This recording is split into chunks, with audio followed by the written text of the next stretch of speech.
भारत और चीन, परमाणु हथियार और विशेष बल, कौन अधिक शक्तिशाली और खतरनाक? तारांकन। भारत और चीन दोनों ही एशिया के दो सबसे शक्तिशाली देश हैं और वैश्विक स्तर पर एक महत्वपूर्ण भूमिका निभाते हैं।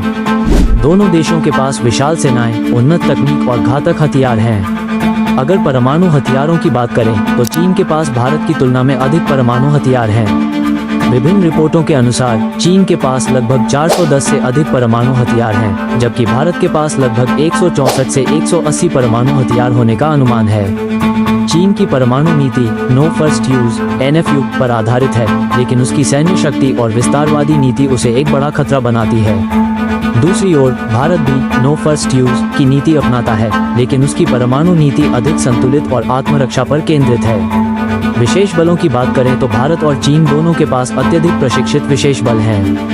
भारत के पास राष्ट्रीय सुरक्षा guard (NSG), MARCOS, para special force, Garud commando force और कोबरा जैसी विशिष्ट सैन्य टुकड़ियां हैं, जो कठिन से कठिन मिशनों को अंजाम देने में सक्षम हैं। वहीं चीन के पास पीपुल्स लिबरेशन आर्मी (PLA) के विशेष बल हैं, जिनमें स्नो लेपर्ड कमांडो और नाइट टाइगर्स जैसे यूनिट शामिल हैं।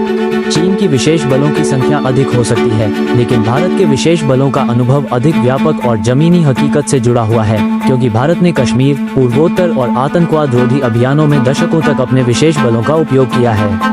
अगर खतरनाक होने की बात करें तो चीन की सैन्य शक्ति अधिक संगठित और संसाधनों से भरपूर है। चीन की आक्रामक रणनीति, साइबर युद्ध क्षमताएं और आधुनिक हथियार उसे भारत की तुलना में एक बड़ा खतरा बनाते हैं। लेकिन भारत की ताकत उसकी युद्ध रणनीति, सैनिकों की वीरता और युद्ध में प्राप्त अनुभव है। भारत की सेना उच्च पर्वतीय युद्ध में अधिक कुशल मानी जाती है, जबकि चीन की सेना को वास्तविक युद्ध का सीमित अनुभव है। भारत ने कारगिल युद्ध, सर्जिकल स्ट्राइक और अन्य कई अभियानों में अपनी क्षमता साबित की है। अंततः यदि कुल सैन्य शक्ति, परमाणु हथियार और विशेष बलों की तुलना करें तो चीन अधिक शक्तिशाली दिखता है, लेकिन भारत की रणनीतिक बढ़त और अनुभव उसे किसी भी स्थिति का सामना करने में सक्षम बनाती है। युद्ध में केवल संख्या मायने नहीं रखती, बल्कि सैनिकों की युद्ध क्षमता, रणनीति और साहस सबसे महत्वपूर्ण होते हैं। इस प्रकार चीन की शक्ति अधिक हो सकती है, लेकिन भारत की सैन्य रणनीति और अनुभवी सैनिक उसे किसी भी खतरे का डटकर सामना करने के लिए तैयार रखते हैं।